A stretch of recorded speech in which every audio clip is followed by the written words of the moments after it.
खरं तर अत्यंत दुःखद आणि वेदना देणारी ही सकाळी सकाळी बातमी कानावरती पडली. खरं तर एका महान नेत्याला महाराष्ट्र मुकलेला आहे. अजित दादांचा स्वभाव संपूर्ण देशभराला माहीत आहे.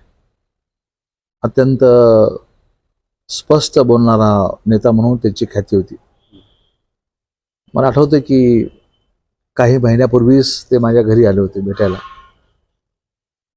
आणि घरून जसे परत निघाले तसं मी त्यांना गमतीनं म्हटलं, दादा आज तुम्ही काही कमेंट नाही केली.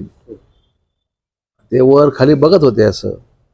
मग दादा तुम्ही येण्याच्या अगोदर मी 2 दिवस अगोदर माझं घर साफ करून घेत होतो.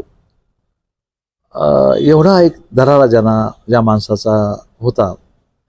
मग ते शासकीय कार्यालय असेल, खाजगी कुठं जरी गेले तर ते सर्व त्यांचा कटाक्ष त्या ठिकाणी कायम स्वच्छतेवरती, कामावरती त्या ठिकाणी असायचा.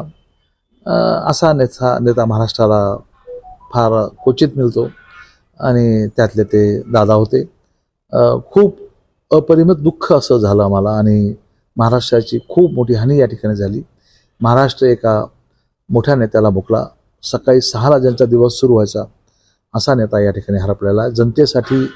जनतेच्यासाठी लोकशाही बळकट करण्यासाठी निघालेला माणूस अशा पद्धतीने जातो, हे फार वाईट आहे.